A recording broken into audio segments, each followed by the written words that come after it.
De Paulo aos Efésios, capítulo 2, e eu farei uma leitura dos versos 11 a 22.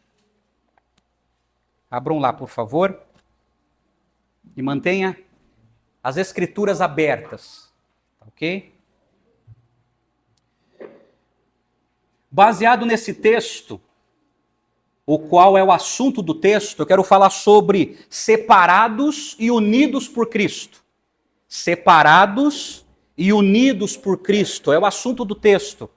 Porque Efésios, capítulo 2, versos de 1 a 10, eu falei sobre um povo que foi chamado da morte para a vida. E agora, versos de 11 a 22, tem como assunto separados e unidos por Cristo. E vocês vão entender essas expressões, unidos e separados por Cristo. Nós entenderemos. Efésios capítulo 2, a partir do verso 11. Acompanhe comigo a leitura da Escritura. Portanto, lembrem-se de que no passado vocês eram gentios na carne, chamados incircuncisão por aqueles que se intitulam circuncisão, que é feita na carne por mãos humanas.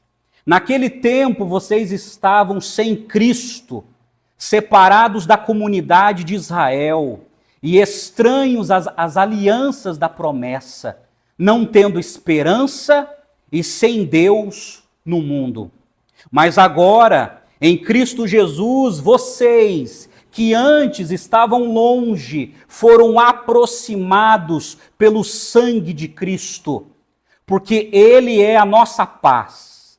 De dois povos, Ele fez um, e na sua carne derrubou a parede de separação que estava no meio, a inimizade. Cristo aboliu a lei dos mandamentos na forma de ordenanças para que dos dois criasse em si mesmo uma nova humanidade, fazendo a paz.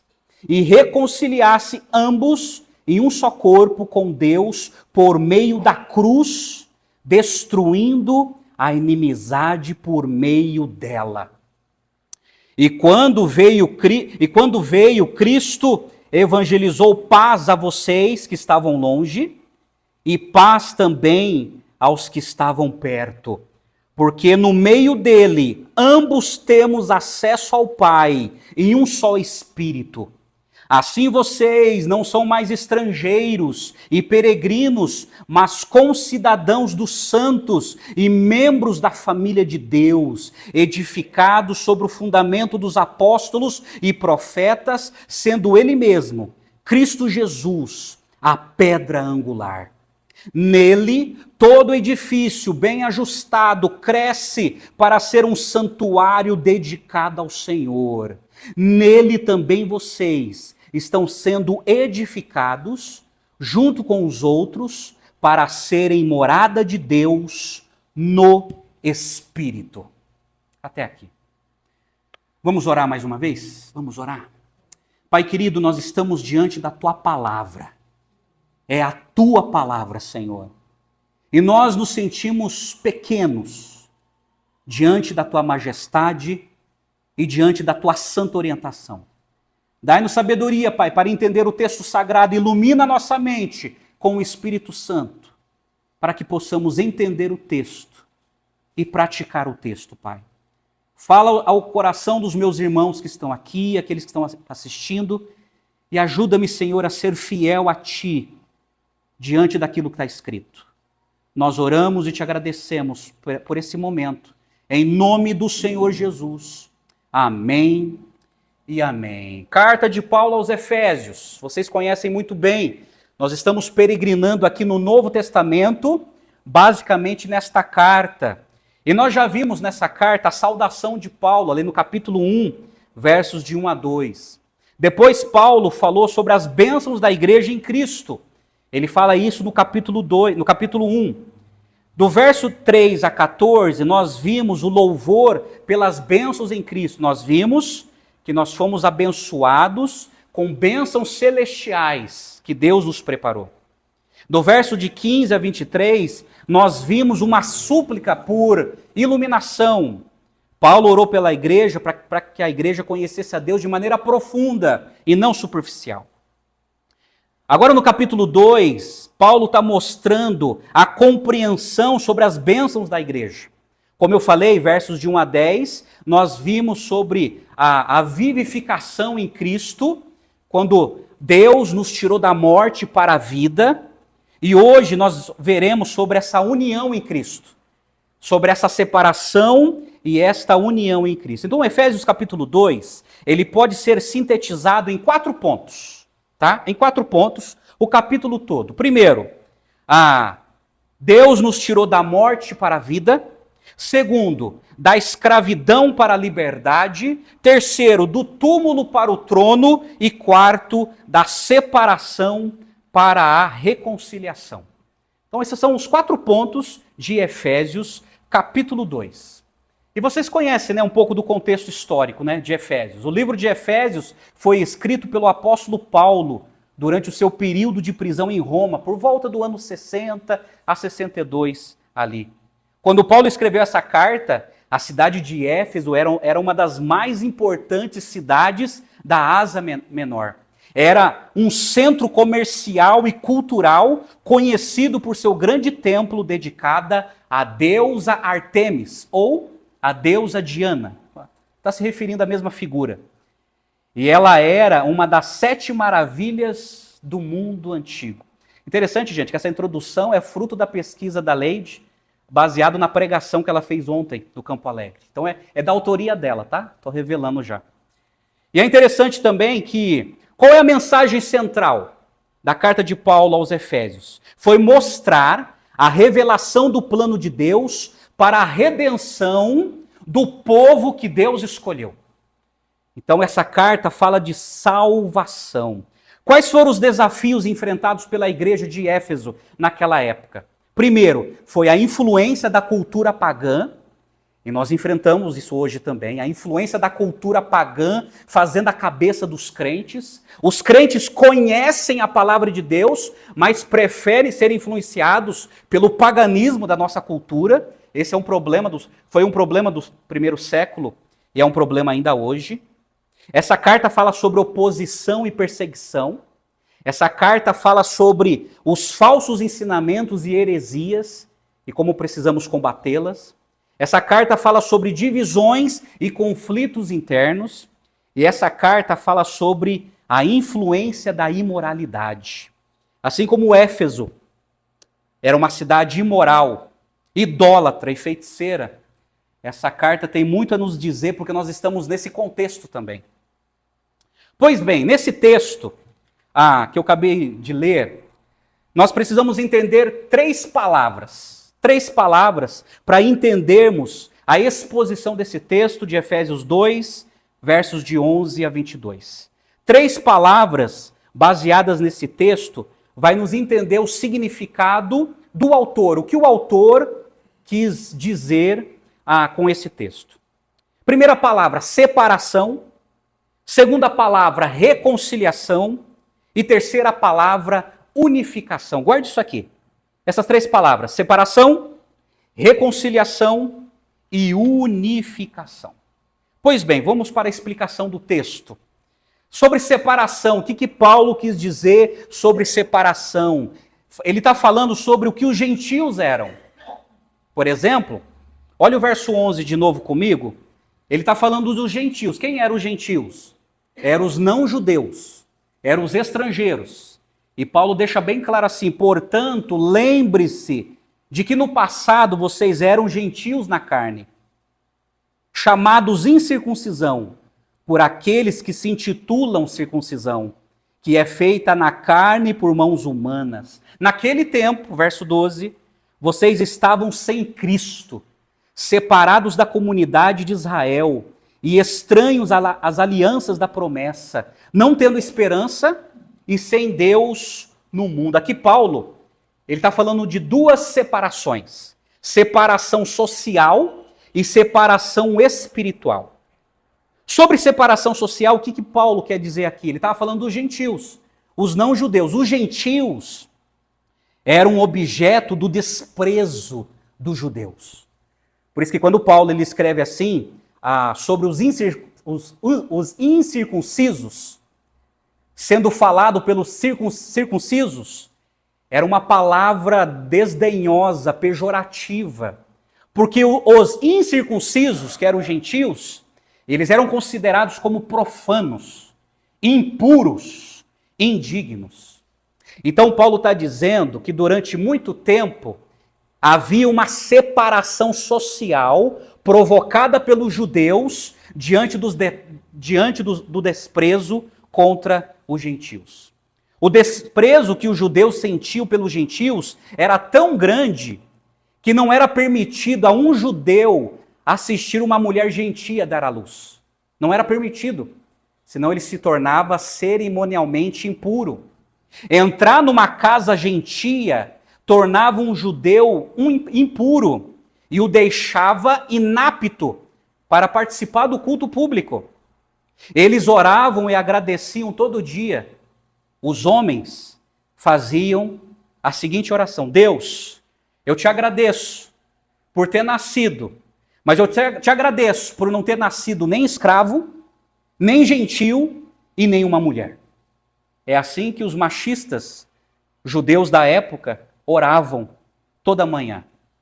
Mas nessa tríade de desprezo estavam os gentios. Eu te agradeço, porque eu nasci judeu, eu não nasci um gentil. Então, gente, esta era a separação social provocada pelos judeus naquela época. E quando fala sobre a circuncisão foi uma aliança que Deus fez com Abraão, externado através de uma marca, está lá em Gênesis capítulo 17. Então vocês sabem que Deus fez um pacto, Deus fez uma aliança com Abraão e sua descendência. E esse pacto foi externalizado através da marca no prepúcio da criança até o 8º dia de nascimento.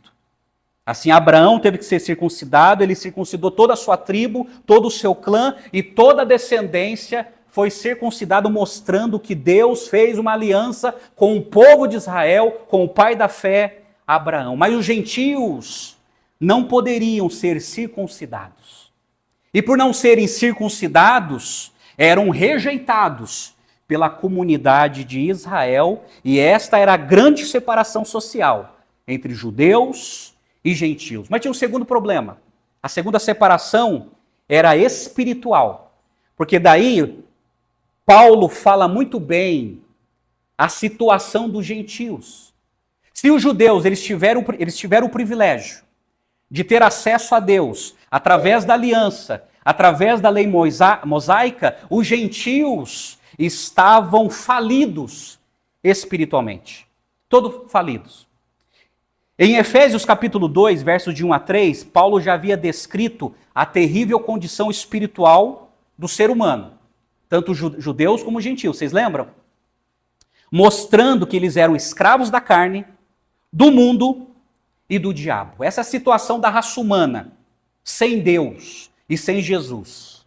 Esse é o problema tanto de judeus como de gentios. Agora, Paulo resume essa falência espiritual dos gentios com 5 frases descritivas e negativas. Então Paulo quer mostrar o seguinte: olha, o povo de Israel teve um certo acesso a Deus, um certo privilégio, mas os gentios sempre viveram na desvantagem. Aí Paulo seleciona 5 frases para falar da falência espiritual dos gentios, e a primeira frase está aí no verso 12. Eles estavam sem Cristo. Sem Cristo. Por quê? Os gentios, eles eram idólatras. No caso aqui de Éfeso, eles eram adoradores de Diana. Eles eram devotos de Artemis.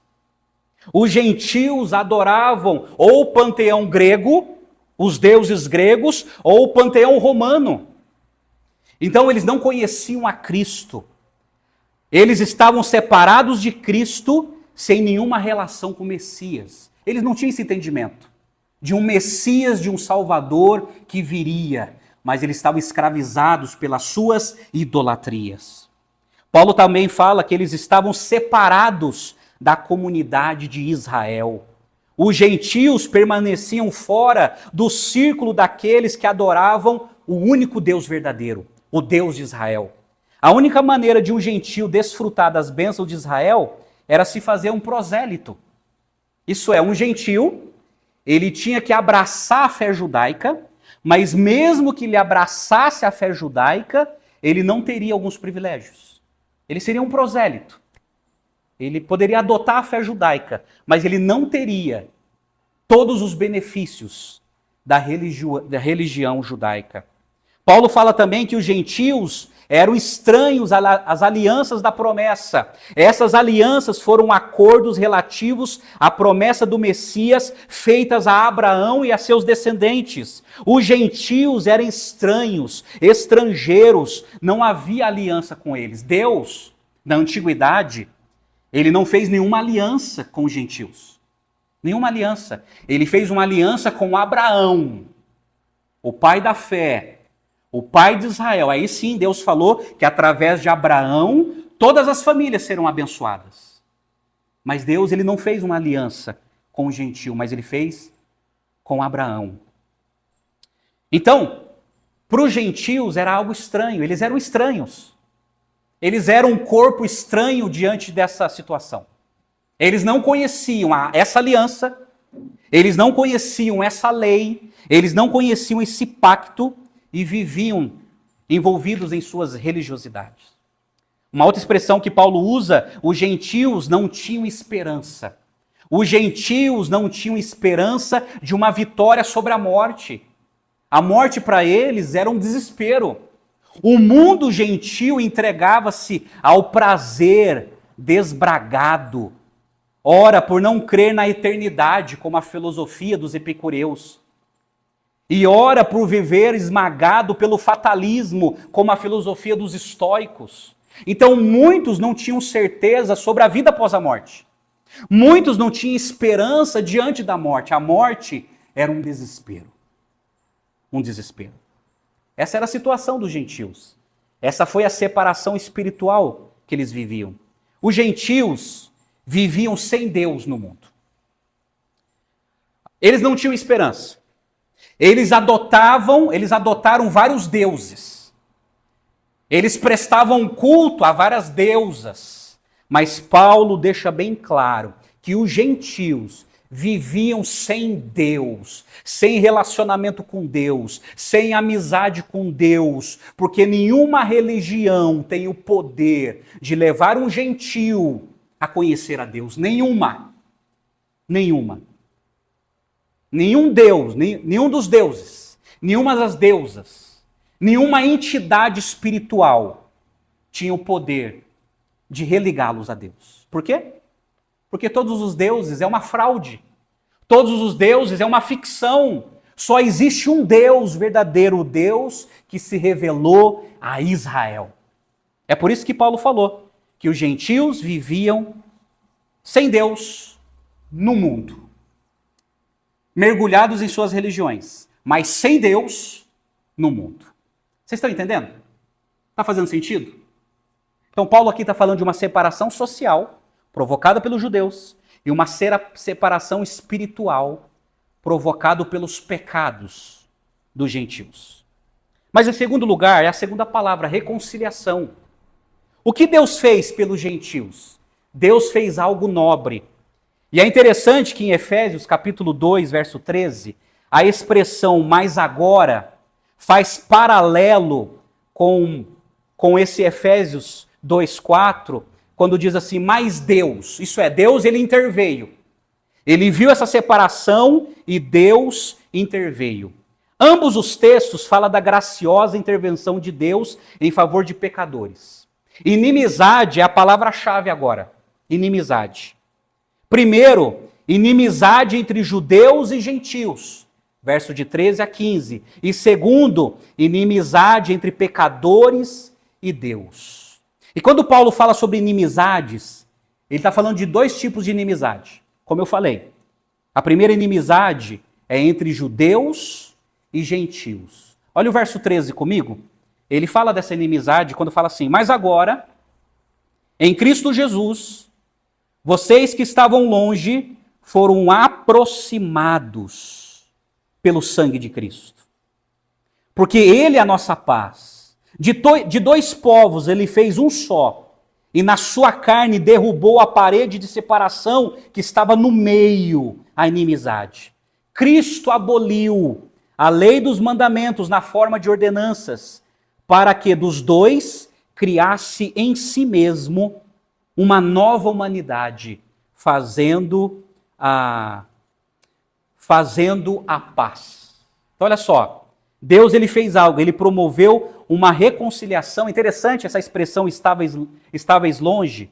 Era um termo comum nos escritos rabínicos, usado para descrever os gentios, aqueles que estavam separados do verdadeiro Deus. Então qual foi a reconciliação que Deus fez entre judeus e gentios? Deus ele reconciliou.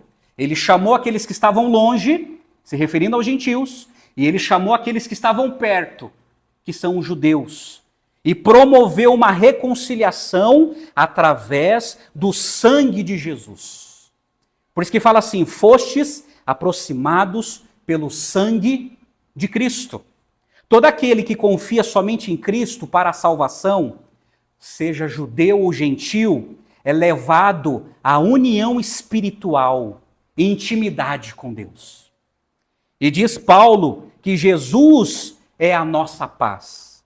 Ele indica de modo enfático que apenas Jesus é a fonte da paz cristã.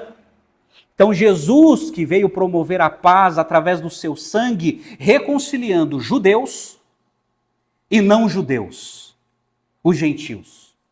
E aí Paulo ele usa uma expressão peculiar no culto de Israel e no templo, quando ele fala assim: e tendo derrubado a parede de separação que estava no meio, a inimizade. E essa parede existia literalmente. Essa parede alude à parede no templo que separava a área dos gentios das áreas acessíveis somente aos judeus. Paulo referiu-se a essa parede como um símbolo da separação social, religiosa e espiritual que mantinham judeus e gentios separados. Havia essa parede que separava os gentios de algumas acessibilidades que só os judeus poderiam participar. Mesmo os prosélitos, que deixaram as suas idolatrias, que deixaram o panteão romano ou grego e abraçaram a fé judaica, eles viviam separados. Aí Paulo deixa bem claro que Jesus, ele veio derrubar essa parede que dividia judeus e gentios. Essa é a reconciliação que Deus fez através de Jesus. Aí no verso 15 diz que Paulo fala assim, que Jesus aboliu na sua carne a lei dos mandamentos na forma de mandamentos. Isso é, por meio de sua morte, Cristo aboliu as leis, as festas religiosas e os sacrifícios cerimoniais do Antigo Testamento, que separavam especificamente os judeus dos gentios. Então Jesus ele aboliu as leis cerimoniais. As leis cerimoniais estabeleciam as festas religiosas, os sacrifícios de animais, questões de acessibilidade do templo. Jesus ele aboliu esses mandamentos cerimoniais que foram colocados como ordenanças, porque os gentios não podiam participar. É por isso que Paulo escreveu em Colossenses capítulo 2, versos 16 e 17, esse versículo é muito importante você grifar. Paulo escreveu assim: portanto, que ninguém julgue vocês por causa de comida e bebida, ou dia de festa, ou lua nova, ou sábados, porque tudo isso tem sido sombra das coisas que haviam de vir, porém o corpo é de Cristo. A abolição das leis, dos mandamentos, não está em contradição com o que Jesus ensinou no Sermão do Monte. Ele aboliu as leis e cerimoniais que separavam as pessoas umas das outras. Por exemplo, circuncisão, sacrifícios, alimentos, regras acerca da pureza, festas religiosas e os sábados.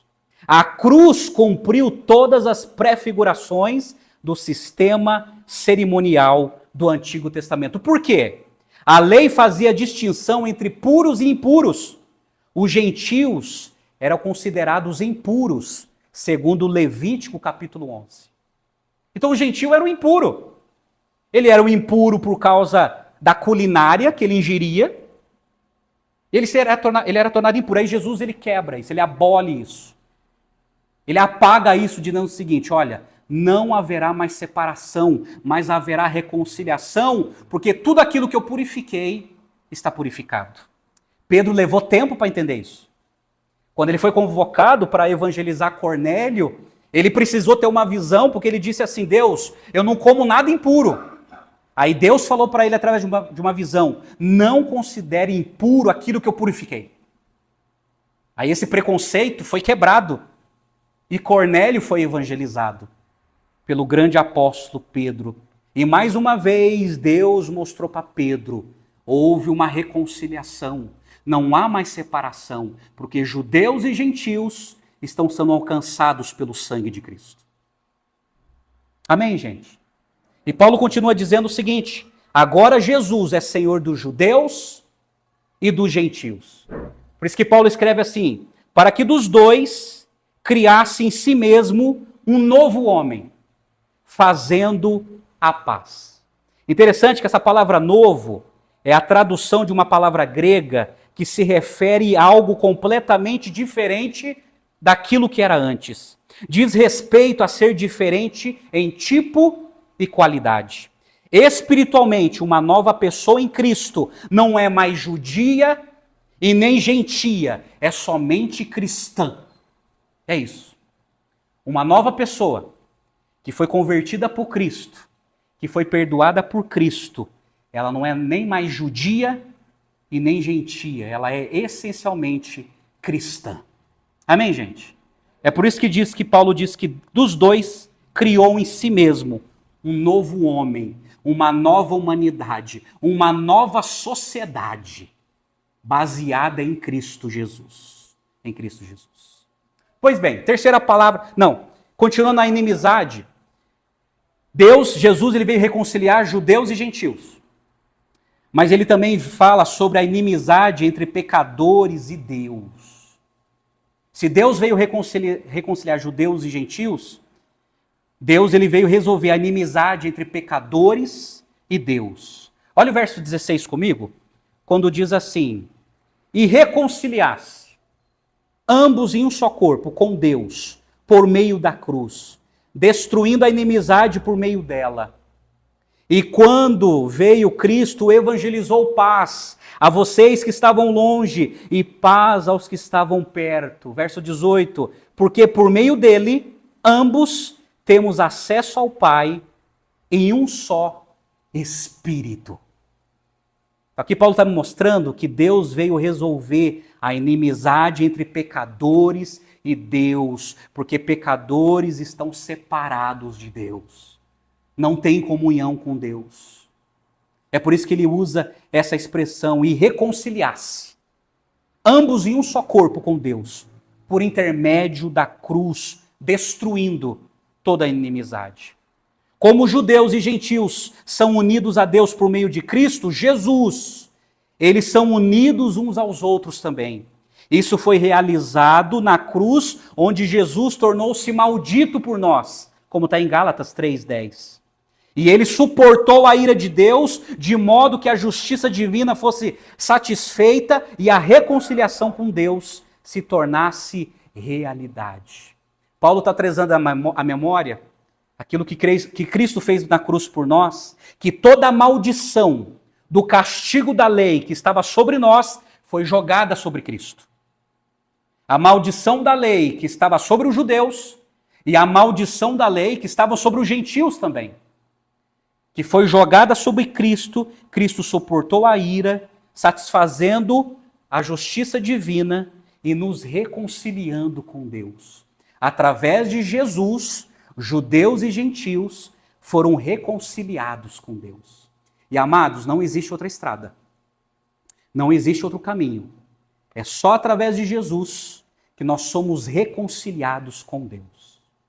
Os gentios não conseguiam, por causa da sua idolatria, por causa das suas superstições. Mas aí, Diante da evangelização, eles entenderam que eles seriam reconciliados através da morte sacrificial de Jesus.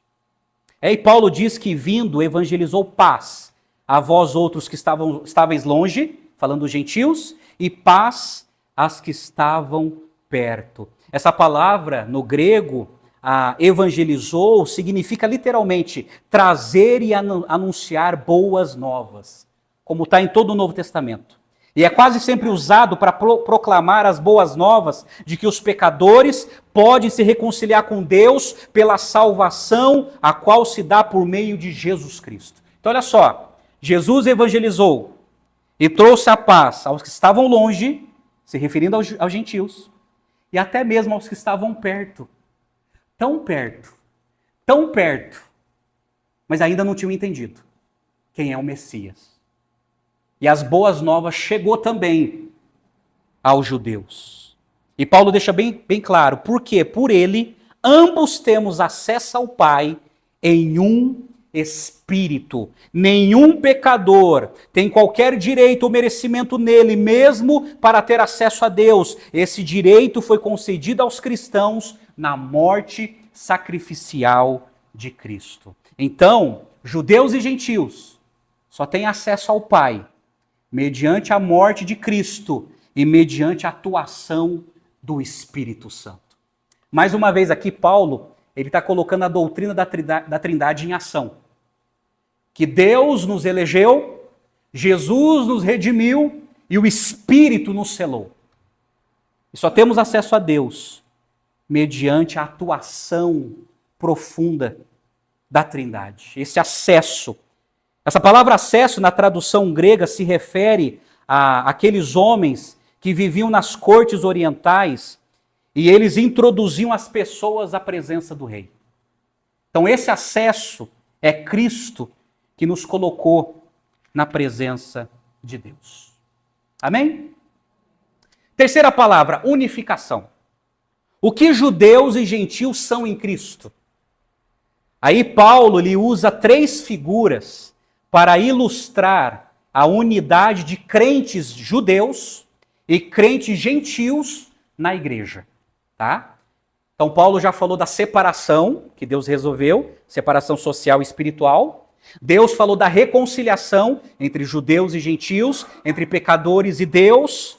E agora ele fala dessa unificação usando 3 figuras. Mas olha comigo no texto, verso 19, quando Paulo elucida assim, verso 19. Assim, vocês não são mais estrangeiros e peregrinos, mas concidadão dos santos e membros da família de Deus, edificados sobre o fundamento dos apóstolos e profetas, sendo ele mesmo, Cristo Jesus, a pedra angular. Nele, todo edifício, bem ajustado, cresce para ser um santuário dedicado ao Senhor.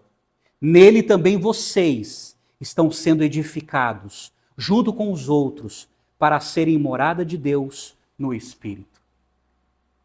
Será que nessa leitura vocês conseguiram entender as 3 figuras que Paulo usa aqui? As 3 figuras para falar dessa unificação. Primeira figura, ele fala sobre uma nação. Olha o verso 19 de novo. Assim, não sois mais estrangeiros, nem imigrantes, como está em algumas traduções. Pelo contrário, sois concidadãos dos santos. Israel era a nação escolhida de Deus, mas eles rejeitaram o seu Redentor, o seu Messias, e sofreram as consequências sobre isso. O reino foi tirado deles e dado a outra nação, segundo Mateus 21, verso 43. Jesus falou sobre isso. Essa outra nação é a igreja de Cristo. Então o que Paulo aqui está trazendo à mente? Que agora nós somos concidadãos dos santos. Nós fazemos parte da mesma nação eleita de Deus. E essa nação eleita, ela é constituída de judeus crentes, que acreditam no Messias, e de gentios crentes, que acreditam em Jesus. E agora, nós não estamos separados mais por essa nacionalidade, Nós fomos unificados pela fé e fazemos parte da mesma nação celestial. Não só os judeus, mas também os gentios, os não-judeus. É isso que Paulo está dizendo aqui. Os gentios eram estrangeiros, imigrantes, isto é, pessoas que, ainda que vivessem no mesmo país, tinham, contudo, as mais superficiais direitos de cidadania. Então, olha só, com Jesus não existe mais cidadania de segunda classe. Com Jesus não existe mais ser estranho e estrangeiro. Com Jesus, todos nós somos concidadãos do mesmo reino. E ninguém tem mais privilégio do que o outro. Não somos cidadãos de segunda classe, mas pelo sangue de Jesus, nós somos cidadãos desse Deus maravilhoso. Amém, gente? Então fazemos parte da mesma nação. A segunda figura que ele usa, Paulo fala sobre uma família. Por isso que ele fala assim, e sois da família de Deus. Ou, vocês são membros da família de Deus. Os pecadores redimidos não apenas se tornam cidadãos celestiais, mas também membros da própria família de Deus. Então, olha só, interessante. Judeus e gentios fazem parte da mesma família de Deus. Judeus e gentios, agora espiritualmente, também fazem parte da descendência de Abraão, porque passaram a crer em Cristo. E fazem parte da mesma família. Pela fé, entramos para a família de Deus e Deus tornou-se nosso Pai. Essa família está no céu e também na terra. Somos da mesma família. Da mesma família. A família de Deus. E a terceira figura, eu acho que está claro no texto, Paulo fala sobre um santuário. Sobre um santuário. Por isso que ele usa a seguinte expressão: edificados sobre o fundamento dos apóstolos e profetas.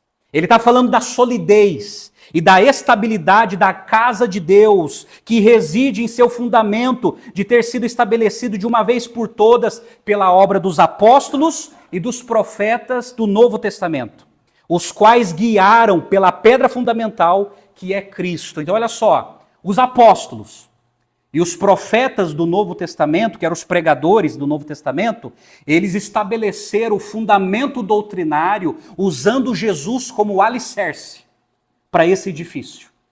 E estabeleceram a doutrina dos apóstolos, a doutrina que Cristo deixou nas mãos dos apóstolos. Aí Paulo está falando que tanto os judeus, que tiveram amplo acesso à lei de Moisés, as escrituras do Antigo Testamento, agora gentios também estão fundamentados na doutrina dos apóstolos e na pregação dos profetas. E ambos se tornaram santuário de Deus. Os dois povos se tornaram santuários de Deus baseado na pedra angular. Gente, a pedra angular era uma rocha que estabelecia um alicerce naquela época e um ajustamento dando sustentação a uma edificação. Então, na engenharia civil naquela época, os judeus eles usavam grandes rochas e eles colocavam essas rochas à prova, eles colocavam fogo, água para ver se rachava. E essas rochas eram roladas e serviam como alicerces para grandes edificações. Por isso que chamavam pedra angular. E é essa pedra que Paulo está dizendo assim, Jesus é a pedra angular. Ele é o alicerce da nossa fé. E nós somos esse santuário que em cada tijolo está sendo edificado. Aí Paulo está dizendo que esse santuário está crescendo. E cada tijolo, ou cada bloco, é cada crente. Cada crente judeu, cada crente gentil, é um tijolo que está montando esse edifício.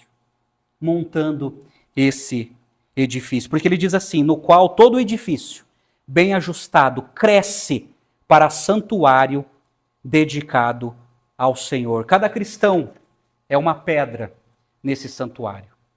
Mas no verso 22 ele fala assim, no qual também vós, juntamente, estáis sendo edificados para a habitação de Deus no Espírito.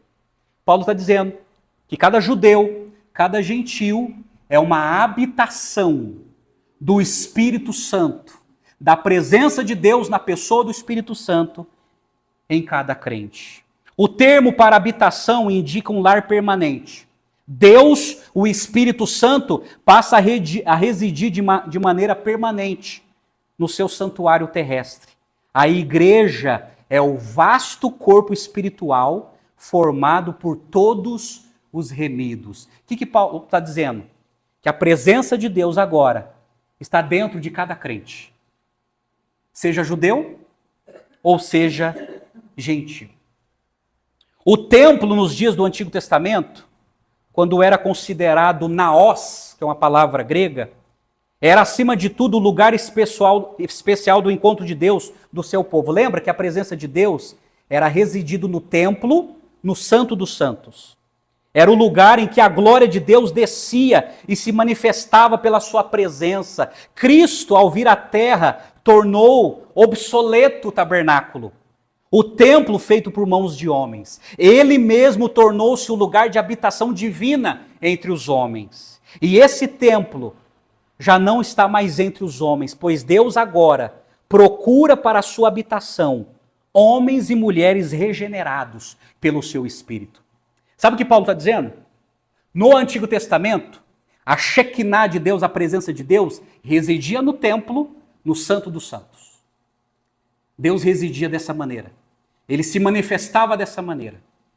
Aí no Novo Testamento, o próprio Deus se encarnou na pessoa de Jesus. E Jesus veio resplandecer a presença de Deus nessa terra. Aí você sabe a história, Jesus se ascendeu aos céus e o Espírito Santo veio para ficar. E diz a Bíblia que o Espírito Santo mora, habita no corpo de cada crente, seja judeu ou seja gentil. O que Paulo está dizendo?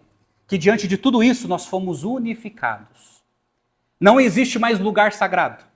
Não existe mais santo dos santos. Cada crente, seja judeu ou gentil, é um terreno sagrado. É a habitação do Espírito Santo. E sendo a habitação do Espírito Santo, está unificado com Deus. Amém, gente? Deu para entender a explicação do texto? Fez sentido? Separação, reconciliação e unificação. Mas o que nós aprendemos com isso? O que isso tem a ver conosco? Na minha aplicação, eu quero te apresentar 3 lições. E são sérias, 3 lições. E a primeira lição é o seguinte: apesar de sermos gentios, fomos reconciliados com Deus. Amados, a maioria dos brasileiros são gentios, não judeus. Eu sei que tem brasileiros de descendência judaica. Há milhares deles no nosso país, mas a maioria dos brasileiros são gentios. Não tem nada a ver com o judaísmo. Não tem nada a ver com a religião israelita. Mas apesar de sermos gentios brasileiros, nós fomos reconciliados com Deus. Hoje, pela graça de Deus, nós o conhecemos. E lembre-se, todos nós, gentios, estávamos sem Cristo. Nós conhecíamos um Cristo numa estátua, numa imagem de escultura, ou num filme de Hollywood, ou pela tradição dos nossos pais. Mas Paulo deixa bem claro, todo gentil sempre viveu sem Cristo, independente do tipo de religião que tinha. Paulo deixa bem claro a situação fatal sem Cristo. Mesmo tendo um certo acesso, mesmo tendo uma certa tradição, mesmo tentando ter uma certa espiritualidade, Paulo é categórico. Estávamos sem Cristo. Não conhecemos a Cristo. Porque é impossível conhecer o verdadeiro Cristo fora das Escrituras. É impossível. É impossível. Então Paulo está falando de nós, está falando de mim e de você. Não tínhamos a Cristo. Ah não, mas pastor, mas eu tinha a minha religião. Sim, você tinha, mas não tinha Cristo. Essa era a nossa situação.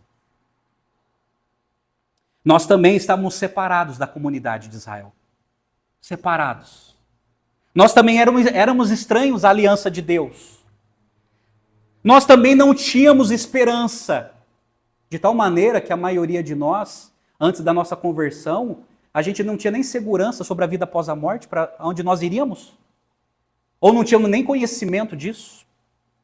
E Paulo deixa bem claro que eu e você, vivíamos sem Deus no mundo. Sem Deus. Mesmo mergulhado numa tradição religiosa. Mesmo tendo acesso à Bíblia, por causa da nossa liberdade. Mesmo assim, nós vivíamos sem Deus no mundo. Paulo está falando de mim e de você. Paulo está falando de você aqui. De você. Mas nós fomos reconciliados com Deus através do sangue de Jesus. E Jesus nos libertou da idolatria religiosa. E muitos de vocês. Jesus nos libertou do ocultismo, né? Da superstição, da astrologia, do horóscopo. Coisa feia, tem crente que acredita nisso ainda, gente. Vocês sabiam? Tem crente que, ai meu Deus, o meu signo é aquário. Falei, gente, pelo amor de Deus, onde está a Bíblia na vida dessa pessoa? E tem gente que acredita. Mas Jesus nos libertou disso. Jesus nos libertou do sincretismo religioso. Eu já falei para vocês que a minha mãe me criou no sincretismo religioso. Domingo de manhã, ela era católica. Sexta-feira à noite, ela era umbandista. E durante a semana, ela era astróloga. E eu fui criado nesse caldeirão. Mas Jesus nos libertou disso. Jesus nos libertou dos nossos falsos deuses. Pessoas agarradas pelo dinheiro, pelos bens materiais, pelos seus títulos, pelos seus prazeres, os falsos deuses que nós criamos em nossa vida. Jesus nos libertou disso, nos reconciliando com Deus. Jesus nos libertou do marxismo cultural que a gente bebeu na universidade, que a gente bebeu na escola a vida inteira. O homem no centro. Jesus nos libertou de tudo isso. De ideologias políticas. Jesus nos libertou das ideologias políticas, porque a Bíblia nos fala que nós temos um só Salvador. Jesus. Não temos Salvador nem de esquerda, nem de direita e nem de centrão. Nós temos um Salvador que veio do alto. Jesus. Nós somos livres dessas ideologias diabólicas e políticas.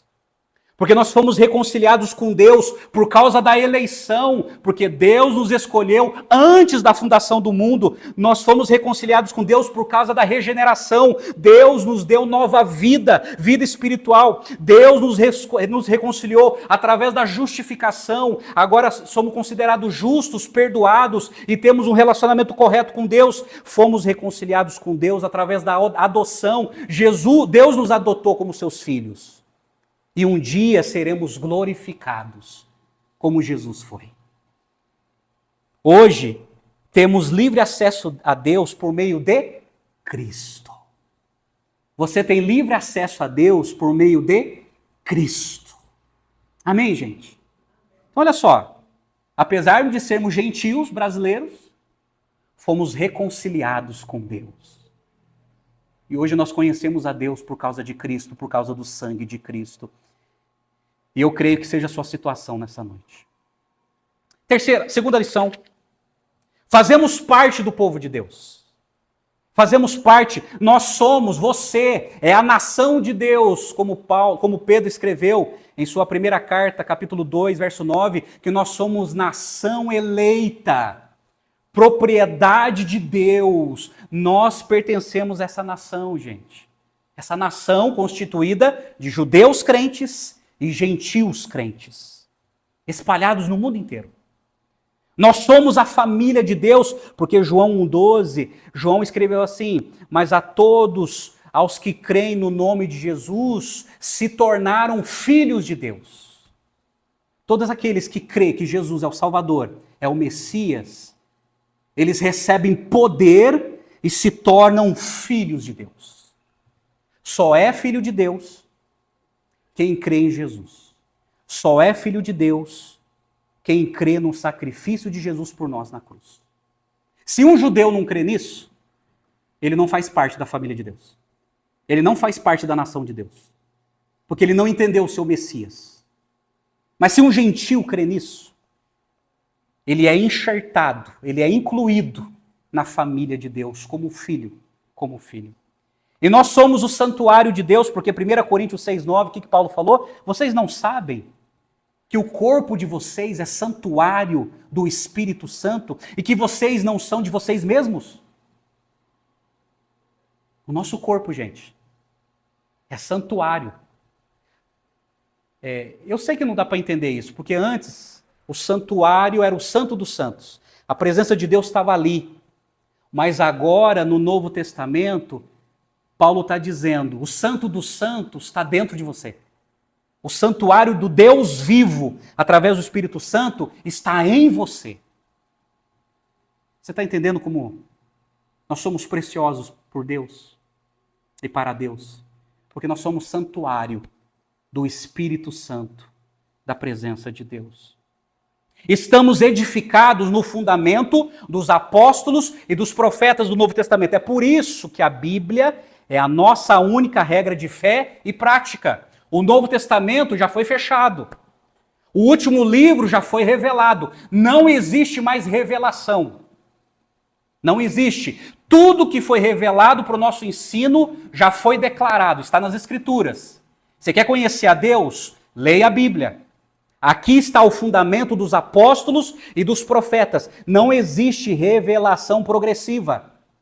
Tudo que foi revelado já está posto, já está registrado.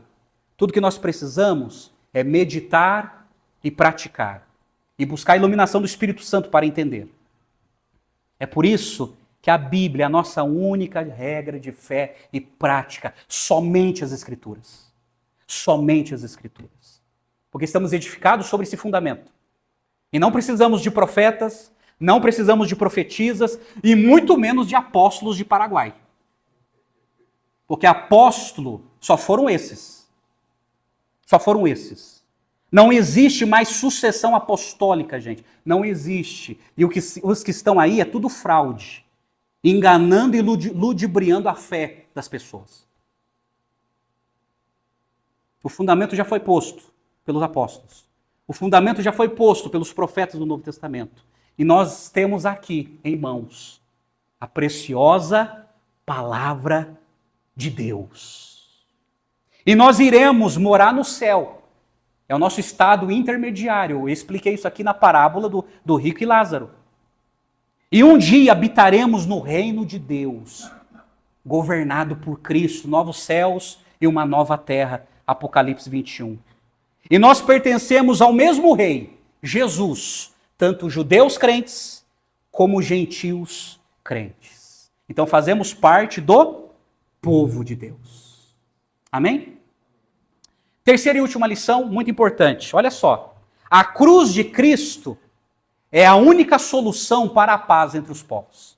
A cruz de Cristo, o sangue de Cristo ou a fé cristã é a única solução para a paz entre os povos.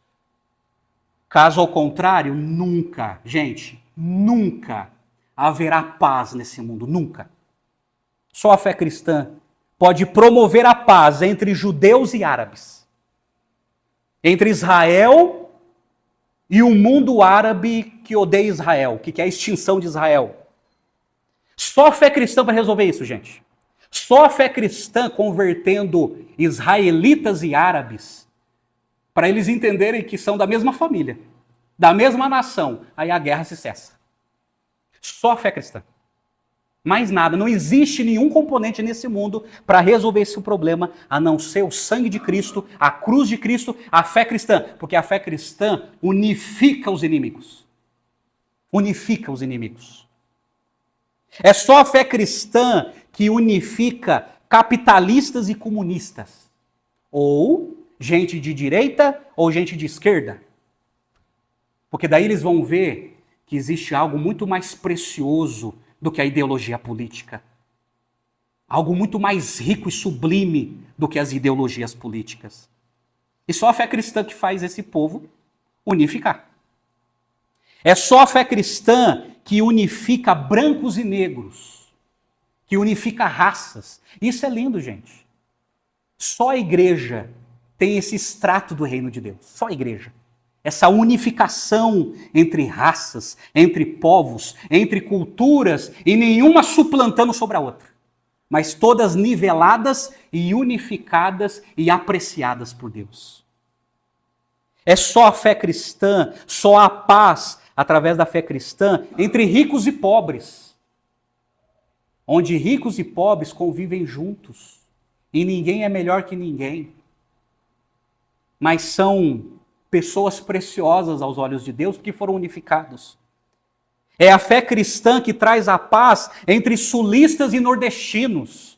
Ninguém se sente em vantagem sobre o outro ou se acha melhor do que o outro, por causa da região ou por causa da escolaridade. Porque entendem que são da mesma família e estão no mesmo nível diante de Deus. Você está entendendo? É só a cruz de Cristo que é a única solução para a paz entre povos e culturas. É a cruz de Cristo que derruba toda a barreira cultural, social, intelectual, política e regional. É a fé cristã que traz paz, derrubando tudo isso. Tudo isso. A cruz de Cristo nos livra de preconceitos, rejeições e acepções de pessoas, e foi isso que os judeus fizeram durante muitos séculos com os gentios. Mas Jesus, ele veio derrubar essa inimizade. Gente, é tão precioso que eu lendo a autobiografia do Billy Graham, um dos maiores evangelistas do século passado, ele estava pregando numa cidade lá nos Estados Unidos, que eu não lembro o nome, e foi alugado um estádio de futebol. E no estádio de futebol tinha aquela fita que isola, que separa as pessoas. Aí o Billy Graham ele ficou curioso, mas por que tem essa fita nas arquibancadas? Aí disseram para ele, para separar os brancos dos negros. Porque não sei se vocês sabem, infelizmente, a Igreja Batista teve muito problema no passado com isso. É uma coisa que nós nos envergonhamos. Nos envergonhamos. A segregação, o racismo e a separação entre brancos e negros. Isso não é nada cristão. Sabe o que o Billy Graham fez? Ele saiu do púlpito dele, da arquibancada, da plataforma dele, ele saiu, ele foi lá na arquibancada e arrancou todas as fitas.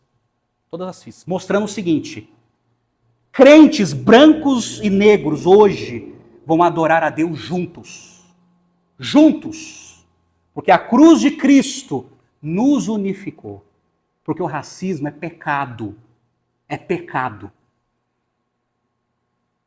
Aí foi desencadeando um certo movimento. Né? Mas o Billy Graham, ele entendeu, para que povos viessem a ser evangelizados e a sua própria nação apóstata, essa barreira tinha que ser quebrada através da cruz de Cristo. Sabe por quê? A cruz de Cristo é a única solução para a paz entre os povos. É a única, gente.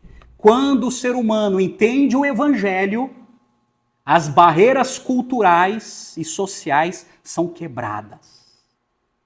São quebradas. E as pessoas se sentem apreciadas e atraídas pelo sangue de Cristo que nos salvou e que transformou as nossas vidas. Amém? É isso que Deus fez. É isso que Paulo quis dizer na carta aos Efésios. Por quê? Na membresia da igreja de Éfeso, a maioria era gentil, mas também tinha judeus. E aí Jesus ensinou esse povo a como conviver através das lentes do amor de Jesus. Eu termino com algumas perguntas para você pensar, baseado nesse texto. Você entendeu que você faz parte do povo de Deus? Você faz parte do povo de Deus. Se realmente você crê em Jesus, se realmente você o ama, se realmente você entregou a sua vida a Ele. Judeus crentes e gentios crentes no passado fizeram isso e seguiram a Jesus. Segunda pergunta, você entendeu que a única paz encontramos em Jesus? Você entendeu? Gente, não é a ONU, não é a OTAN, não é as ideologias partidárias que vai promover paz, não é a educação, Não é nada nesse mundo vai promover paz. A única paz que pode ser sentida e apreciada nesse mundo é através da cruz de Cristo.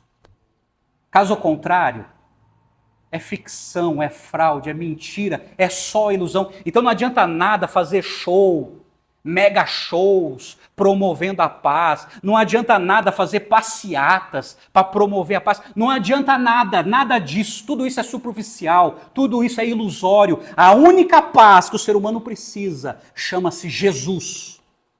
Jesus. Jesus.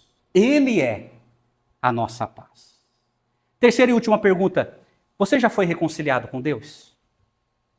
Como que está você diante de Deus? Como que está a sua situação diante de Deus? Você já foi reconciliado? Cuidado. Os judeus, eles se achavam que tinham Deus. E Paulo falou, não. Vocês não entenderam as Escrituras. Vocês estavam perto, estava perto, mas não estava acessível. Não tiveram acesso, mas estava perto. Tem muita gente que está perto, mas não recebeu todo acesso. Está perto porque conhece a Bíblia, está perto porque já frequentou uma igreja evangélica, está perto só porque foi batizado. Isso não explica nada, não resolve nada. O que resolve é se render a Cristo integralmente, sem reservas. Como os gentios fizeram e como os judeus crentes fizeram. Eles declararam, Jesus Cristo é o Messias, Ele é o meu Senhor, eu quero viver para esse Senhor. Pergunto para você, essa é a decisão que você quer tomar hoje? Só há reconciliação com Deus quando nós nos rendemos à graça de Deus e o amor de Deus. E assim entendemos o sangue de Cristo que nos reconciliou com Deus. Então entregue a sua vida a Jesus. Creia em Jesus. Não seja como um judeu daquela época, enganado.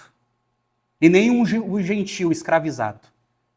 Mas entregue a sua vida a Cristo e seja libertado. Vamos orar? Vamos orar? Ô Pai querido, nós estamos na Tua presença, ó Deus. A Tua presença. E te agradecemos pelo fato de o Senhor ter quebrado toda a separação social e espiritual que estava sobre nós. Obrigado a Deus por ter reconciliado judeus e gentios e por ter nos reconciliados a Ti, Pai. E obrigado pela unificação, ó Deus, que o Senhor fez através do sangue de Cristo, nos possibilitando a Te conhecer, ó Deus, mesmo não merecendo, mesmo não tendo direitos. O Senhor escolheu fazê-lo, nos atraindo através da cruz de Cristo e transformando as nossas vidas para a glória do Senhor. Ó Deus, nós Te louvamos e Te adoramos por tão grande salvação, por tão grande reconciliação. Ó Pai querido, se há alguém aqui ou que está assistindo que não tomou essa decisão, que faça agora, que eles possam se reconciliar contigo nesse momento e que o Senhor lhes dê a vida eterna. Nós oramos, te agradecemos, em nome de Jesus. Amém e amém, Senhor.